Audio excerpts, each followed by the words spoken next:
Hi, everyone. I'm Pip from Seymour Digital Media. You're listening to KnowHow Marketing Lab podcast. This podcast brings together different experts in marketing from our Facebook group, Cyberpunk Geeks Marketing Mixer. Each week we get on here and we talk about something search marketing like Google Ads or SEO, social media marketing from Facebook to TikTok, or website marketing. If you're a marketer or aspiring marketer, a business owner or entrepreneur, this podcast for you. We're going to share the best SEO, search, social, and website strategies. We share tips and hacks, Google Ads strategies, what's going on in the current market. Each week, we discuss something exciting and awesome in marketing. There, it is that time on Thursday. It's time for a Geek Speak. And today we are talking about conversion rate optimization and getting the most out of your website. And of course, my name is Phelan with Seymour Digital Media. And I'm Rena Little from Little Works Indie Media. Awesome.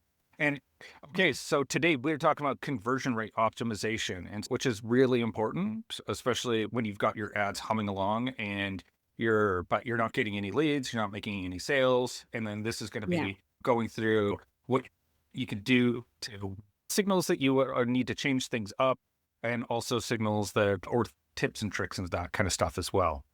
Yeah. And so I guess I'm going to start with just like a definition of conversion rate optimization, which is the number of conversions. So that's people that fill out a form, click the telephone call, subscribe. That's one it's a little less for me, or make a sale, right? E-commerce purchase, right? And so you're taking that number and you divide it by the number of sessions. So you're getting a rate Website sessions. Yeah. Yeah. So website sessions. All right. Can I just jump in there? Because I look at it slightly differently, and I just want to put in a couple of little fine tunes in there. Sure. So for me, conversions is whatever it is that you set, because you do have to do that in Google. You work with your provider or you work with Tag Manager, and you set up what your conversions actually are. So you get to decide what those key actions are on your website. And as Phelan pointed out, there are a few to choose from. You might have some that are different, and that's totally fine.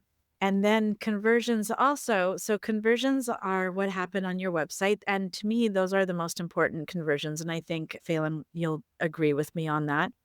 And then there are these conversions, this conversion that Facebook ads and Google ads organizes. So Google ads can actually track the conversions right on the website. Sometimes you can look at Facebook Insights or LinkedIn ad information, and it will tell you conversions from an ad perspective, which is slightly different. So if you set up your ad to be a traffic campaign, then it will organize conversions according to how many people actually went to your website, not the actions that they took on your website. So it's pretty important to look at those two things as separate things, but related, because you have two pieces to conversions in my mind. You've got what is the ad doing on your website or whatever. And for Phelan, because you're mostly working in Google Ads, it's more closely related, like the Google Ads and the conversion tracking is very closer related than those two pieces. But if you're looking at Facebook ads, those two things can be looked at separately. But what you look at in your ads is going to be similar to see. Can I just continue on for a little bit and then you can jump in? Sure. I just want to add one caveat. It's not just on the website as well. You can have actions or the phone calls directly from the ad. So they never actually touch the website. Yeah. So you can even do stuff that they can track stuff that's even before you get to your website. And they can also track the length of that call. So I have clients that it doesn't matter. It has to be a 60-second length phone call in order for it to count. And so, because that's really important, because they get a lot of junk. So so you basically have to understand what your ads are doing and then what's happening on your website to really actually look at conversions in any kind of meaningful way. That's basically the bottom line. So basically, the way that I do like to look at it, the two sections separately. I like to test my ads first. And again, Facebook is a little bit different than Google Ads, but in Facebook, I'll test things in a particular order for my whole campaign. So I'll start with the photos because that's the most immediate thing that people see. So I'll test a bunch of different photos until I lock one down and get the conversion rate, the click-through rate that I'm looking for. And then I will a bump up at least, and then I'll look for the headlines, and I'll look for another bump up, and then I'll test those headlines. And then I'll also test the copy, and I'll look for which one performs the best, and then finally you get the best ad that is converting. Now, on your traffic campaign, that ad campaign, you're going to want to be getting anywhere. I like to try and aim for anywhere around 3% rate click-through rate to get there on a very targeted audience. So the broader the audience, that number goes down a little bit, I usually find, but the more specific your audience is, the bigger that click-through rate can be. And then you need to do the same thing. So let's say you've got all those people clicking through to your page and they're getting there and then nothing's happening. You're not making any sales, you're not getting anything to happen. You need to go and test that landing page too. So you're going to want to test again the imagery. Usually my imagery on the ad and the landing page match at that point, but sometimes that's not going to work as well. So you test the imagery, you can test the headline, and you can test your body copy and make sure that you have lots of opportunities for that purchase or field button, whatever it is that you're trying to collect. And then you want to look at what's happening on that page. And we use a lot of little techniques, don't we, Phelan, on how to figure out what's happening on that page? Yeah. So one of the big ones, a big tool that I'm a proponent of is Microsoft Clarity. So it's cheaper than Hotjar. And now also they just came out 2 weeks ago with an integration with Google Ads. So they divide out Oh, your cool. campaigns with like sentiment Mhm. analysis. So I haven't got enough data to really be like, this is the best thing ever. But it makes sense to me that you would have like this analysis that's going through and being able to be like, hey, this campaign is actually doing really well. Yeah. Here's some recordings of people converting. And then that makes sense to me because Microsoft Clarity can be a bit dry when you're trying to go through individuals. It's useful to look at because it does track things like rage clicks. Oh, I don't find it dry at all. I find it actually super interesting. This is one of my favorite new tools too. Yeah. And so when you're testing your headline image and copy, sometimes without experience, you don't always know how you're doing with that. You might not get the number to move very high in any way, or it might just stay the same. But if you look at Microsoft Clarity and Hotjar, because let's just define that for a bit, those are software that you attach to your website, and it actually tracks the user interactions with your website. I also don't use Hotjar, but for different reasons. It's I believe last time I looked, it was a plugin that you put onto your website, and it's heavy and messes with the core vitals. Mm. So I also like Microsoft Clarity a lot, and you can watch actual individual interactions, and it's super cool because you can watch their little cursor go down the page and where they're stopping, and you can even see where they're rage clicking. You can see where Yeah. they think is a and rage clicking is like where someone thinks there's a button and there is no button to click. So it gives you an opportunity to adjust that ad or sorry, that element on your homepage or landing page or wherever it is so that it doesn't look like a button and they're not like getting stuck on Right. there going, why can't I get what I want? And then you can see where they actually drop off. Did they read the whole thing? Do you have too much copy there before you have a buy button or try less copy? All of those things. Is the copy clear? And are the benefits, organized there? You can literally see where they drop off. And I think one of the most frustrating things, which I haven't figured out yet, is when they actually fill in the contact us form and then for whatever reason they don't hit send. And I'm like, why would you take the time to fill in? And it's happened a few times on one of my landing pages of late. Few times where they fill in that contact us form and they do not hit click, they go away. So it's like, all right, so maybe a phone call happened or a colleague came in the office or something happened and they left suddenly. So do I need a form that collects the information, lets them come back and not have to fill the whole thing in again? That might be an option. So you get to really see how people interact with your content and where you're losing them because that can give you insight on what the issue is rather than just throwing darts at the wall and hoping something is going to make it in the vicinity of your target. Yeah. No, I totally agree with you. No, I do like that. But sorry, I guess I should rephrase that. I don't. What I find dry is when you go through 10 to 20 of them and they're all, Yes. and it gets repetitive and you're just, okay, I'm hoping for some deeper insights here other than the person waved around on the website and then left. And you're just like, well, Yeah. doesn't really tell me as much as because it doesn't have as much as, like you said, they click on something and it doesn't Yeah. do anything. And so then you're like, oh, I should add a thing. Yeah. Like And that's, so yeah, and so actually one of the things about I wanted to slip in there was that when you get quickbacks, this is also where it's good. So rage clicking is a really good one to know about, but quickbacks, which means somebody goes to the landing page and then they leave quite quickly, you can see at what point down the page they actually left. And then usually that's an indication that what you're saying on your ad isn't matching the information that's on the landing page, in my experience. And so we have to watch. And we've all done clickbacks because we've all fallen for clickbait on social media where we go click, oh, I want to know that salacious detail. And you click over, and then that detail is actually not there. The promise of what you're supposed to be delivering is not fulfilled. And that's a clickback. So that can be super helpful in organizing your information. yeah, exactly. And so I think that, yeah, it's definitely one other way that I look at it when we're talking about like the click throughs and like matching everything is if Mhm. they're all of a sudden the click through rate doesn't match the rate of the conversion rate. So if there's a huge Yeah. drop off and Yeah. the ratio is not the same, that to me tells me that the landing page is not doing what the ad's doing, because the ad is obviously compelling people to go and click on it. And Yes. then whatever's on the page is not matching that. So you can go back and then say, oh, what's not Yeah. working there? The other thing I like to do as well is you can also really filter down in Microsoft Clarity. So you can filter for only people that came from an ad. And then you can only see those types of people. You can also just do the landing page itself, like only Yeah. show me uh, a recording where they visited my landing page. And so you could see only that. And so you could really focus in. Yeah, and one of the other things that you can do is you can see if they're not making the purchase, but lots of people are spending time on that landing page Yeah. and they leave the landing page. Where are they going after? Are they going to another page on your website? Are there too many links on your landing page? Is there a link that takes you off of the landing page? Do we want that? So sometimes if you're doing top funnel work, and you're asking for a sale on the landing page and you feel like you're getting a lot of people moving through your site instead, that could indicate that your targeting is not very good on your ad because you're getting top funnel. So top funnel refers to people that might understand that they have a problem, but they're not aware of you and your solution yet.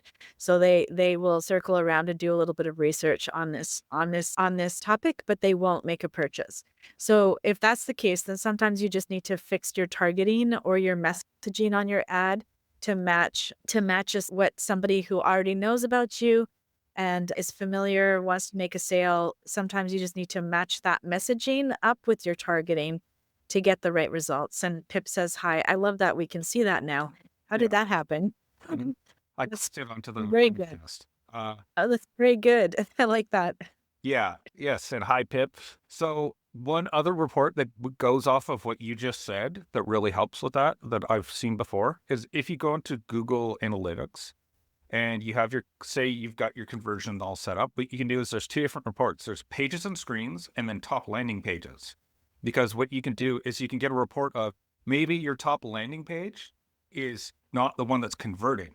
So they still get the conversion. It's associated with that page as the first entry point. But when you go to pages Yeah. and screens, it's actually a different page. So that's another way that you Ah, can yes, that's a good point. Very good point. yeah. Very So good. So you're capturing the sale or the conversion in a later spot on your website. So yeah.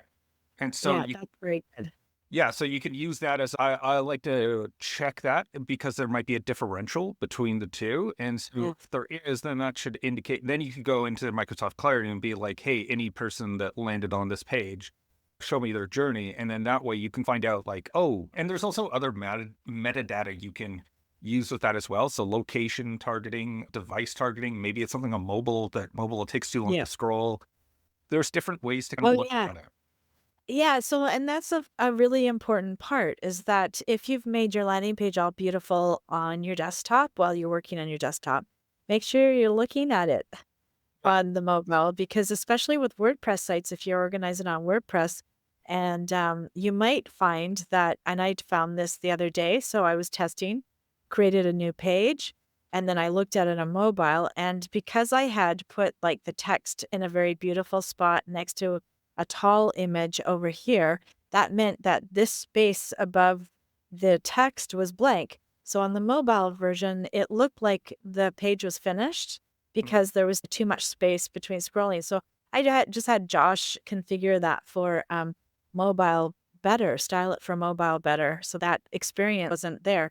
But lots of people don't think about checking their work on mobile. And I think more and more it's important, especially if you know that you have about half of your users on mobile, which again, Google Analytics will tell you that if you look. And even Microsoft Clarity, right? Because it Yeah. identifies the device. And Yeah, so that's right. they have metadata there. So you can see the recordings to see how other people are interacting, desktop versus mobile. And yeah, it's definitely super important to make sure your CSS styling is good for mobile on mobile's own Mhm. sake. And yeah, so yeah, it's definitely one of the powerful tools I would say is definitely the Microsoft Clarity. It's been a bit of Yeah, a game changer of recent note for us of just it's being able, true. yeah, just because that's the black boxy area that, and you're right, Hotjar, the difference. So one of the big differences between Hotjar and Microsoft Clarity is Hotjar also does review gathering. So that's probably where it slows down your website, whereas Microsoft Yeah. just doesn't even bother with any of that stuff. Uh, Yeah, so you don't want anything to slow down your website because that will be an impediment for your SEO and your user experience. Because what happens if your site is heavy, when somebody clicks a link to go to your site, takes a little extra time to load, and you lose people in that load time. And then Google figures out that you're getting traffic to the site and then you're losing them right away. So there's something wrong there, they'll identify that as a negative experience, and then they'll downgrade your organic SEO. So it's super important when you run ads. And this, I've seen this before, and you can tell me what you think, Phelan. But even though everyone says that ads does not affect your organic ranking or your organic traffic, whenever I start ads with a client, I noticed a really good uptick in organic reach for clients in addition to the ads. And I think that's because you're sending all that traffic there. If it's well targeted traffic, they stay and they enjoy the content. And then that sort of bumps you up. Have you noticed that when you start with new clients? I haven't really of it like that. I haven't really noticed it per se. I wouldn't be surprised if there's unintended coordination. I don't like not in an explicit fashion, of course, the dog's part. No, definitely not explicit. But Or- I mean, I've even gotten up to 30% increase in organic on the months that I start ads. And I feel like and it's pretty consistent too, the uptick. I've always checked for that because I found it really interesting at the beginning of my ads journey. Yeah. One thing that just comes to mind is probably that Google has a better understanding of your website because of the Yeah. ads and Oh, yeah, that's unintentionally good. because Yeah. you're putting in these keywords that are associated with Yeah. this website. And so then all of a sudden they're like, oh, so that's what your website's about. So it's like my gut would be that like they don't mean to. It's just like their systems learn more about Yeah. your No, website. I am. Yeah. I agree. They do not mean to. There's those two things are supposed to be completely separate, but in my mind, they're quite related. Yeah. And they're I want to say sorry. one thing. Sorry about Yeah. you said site speed. So I just wanted to say Yes. one thing about that is that Amazon spent like an inordinate sum of money to speed up their website because they saw for every 1 second a faster load time saw a 1% increase in conversions. Oh, wow. That's a really great stat to know. I'm Yeah. putting that in my back pocket. Yeah. And So it's true. I have that issue myself. If I go to something, I'm scrolling around on social media and all of a sudden or on Google or whatever it is, and I see an ad that I like, I click it. If I can't get to that page fast enough, I'm gone. I'm out of there. yeah. And so Also, you just find it annoying. If I'm on a totally. website, I'm just like, come on, load. Like, I actually want to read what you have to say, and it's not taking the time loading up. I'm just like, come on, like, you do better. And Yeah, so just a couple of little pieces that I've gathered, and we didn't really talk about this on our meeting the other day, so surprise. But I think that two of the things that are super important with conversions and organizing your conversions is understanding your messaging and your targeting. And I think that I had a client once, and I think this is so super relevant, is that I had a client, this comes up a lot, is I get the conversation, oh, we've tried ads and it doesn't work for our business. And we had one particular client where I always explain the ads are only as good as the person who is doing them or the experience of the person that's doing them. And often they're doing them themselves or they have somebody that's super cheap And Mm. I'm not saying that you don't actually have to pay a lot to get really good Google ads or Facebook ads happening, but you do have to pay somebody who's got experience, because even though there are all these wizards to set you up and things are fairly straightforward and you could just hit that boost button, I do not recommend hitting the Facebook or Instagram boost button. That is the biggest way to waste money, even if it's only $30. It's just a waste. It doesn't really work that well. I've had Yeah. one counterexample for that. That Okay, drove me good. up the absolute wall. Okay. It was a farm and was a meadery that was Oh, on the really? island. And Yeah. I ran ads that were specifically supposed to be get people to get them more foot traffic. Would Yeah. not work. But she boosted a post and they said they'd sell out in a weekend. Okay, so my question is, when you were doing the local ads, was that on Google? No, it was Facebook ads. It was like I through the see. Facebook ads manager. Well, interesting. Okay, that's interesting. I'd like to look at that case study a little bit more deeply, but of course there are always, Edge case. exceptions. Yeah.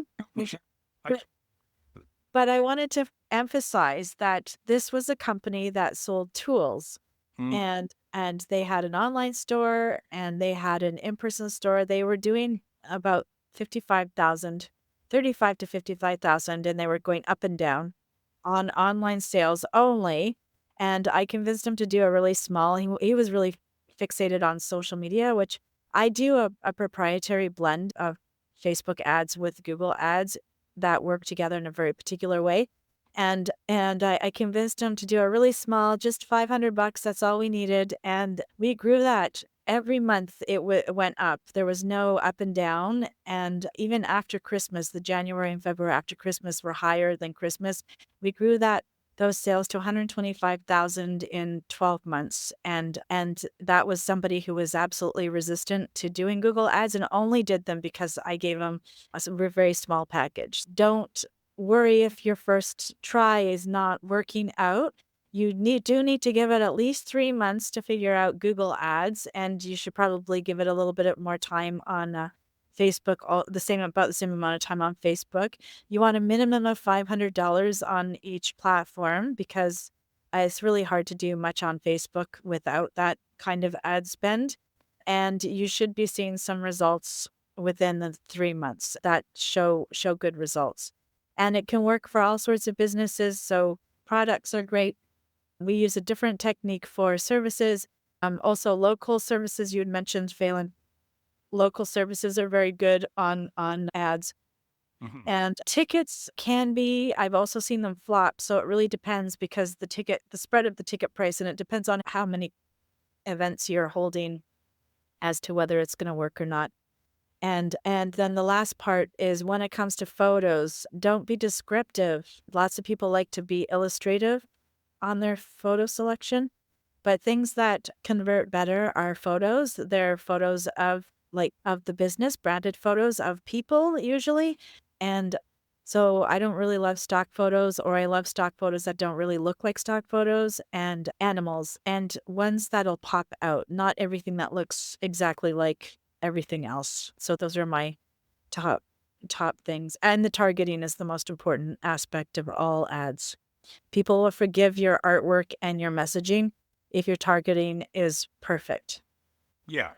And I would definitely agree. Targeting is the most important. I would say also, as part of that is just understanding the business, like knowing Yeah. the business, and then knowing how people are engaging with it. So like with keywords, because like we've had clients that are like have a lot of technical know-how about, and they would describe their business with using technical terms.